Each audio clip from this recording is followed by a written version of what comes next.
St. Anthony Hospital is a 100-bed facility located at the foot of Tororo Rock, established in the early 1960s by the Franciscan Sisters as a private not-for-profit institution under the Roman Catholic Archdiocese of Tororo, operating under the trusteeship of the Archbishop of Tororo.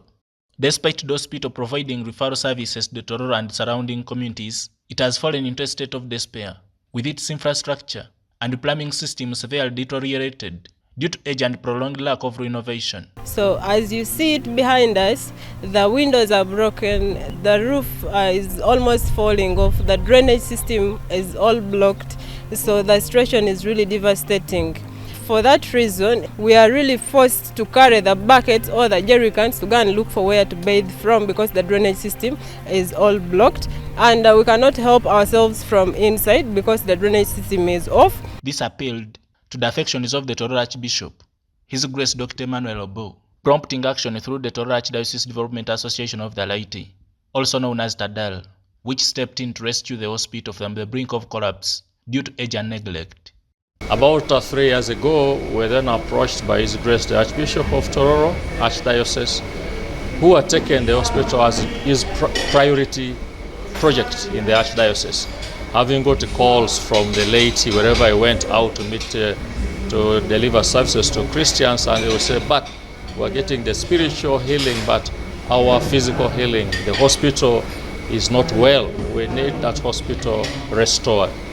And he already started doing some work, putting up the new outpatients department and repairing some wards, but what is required is enormous. Last evening marked yet another milestone in the ongoing effort to raise approximately Uganda shillings 1.6 billion, funds intended to rebuild the hospital's infrastructure and equip it to manage more advanced medical cases locally, eliminating the need for patients to travel to Kampala.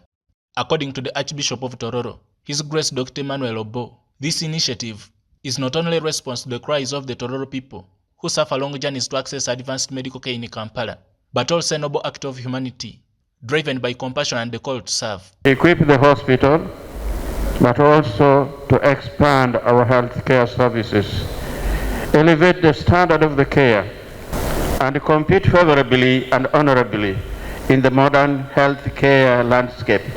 The Speaker of Parliament, Right Honorable Anita Among, who was the event's guest of honor and the chief fundraiser, applauded the Catholic Church for the continuous support it offers to the effectiveness of the government programs, particularly in the health sector. The Church, and indeed the Catholic Church, has been on the forefront of supporting the health care, supporting education and other charity interventions in this country and in Uganda. We want sincerely to thank the Church, the Catholic Church, in supporting and complementing the government programs. The Speaker championed this noble cause with a financial contribution of Uganda shillings 60 million, part of which was from the head of state and his son.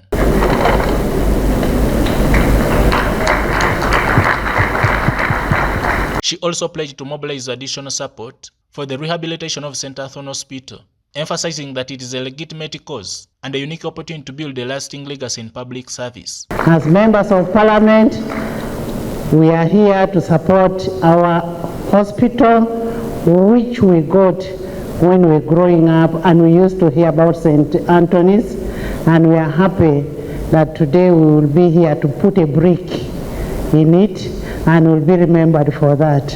And as I will be calling you for fundraising, please put a bigger brick. Demonstrating the cause's urgency, the fundraising event not only prompted a sickly bishop to return to the country, but also drew a number of legislators from the Wicked sub-region and surrounding areas, as well as high-profile officials from the government ministries, departments and agencies, civil society organizations, and others. By the end of the event, UCTV was reliably informed that an estimated 200 million Ugandan shillings had been raised, including collected cash and pledges. This leaves Tadal with a financial gap of about 1.3 billion Uganda shillings to hit the St. Anthony Hospital rehabilitation project target. Joseph Kabale, UCTV News. Yes, Honorable Enrico, you are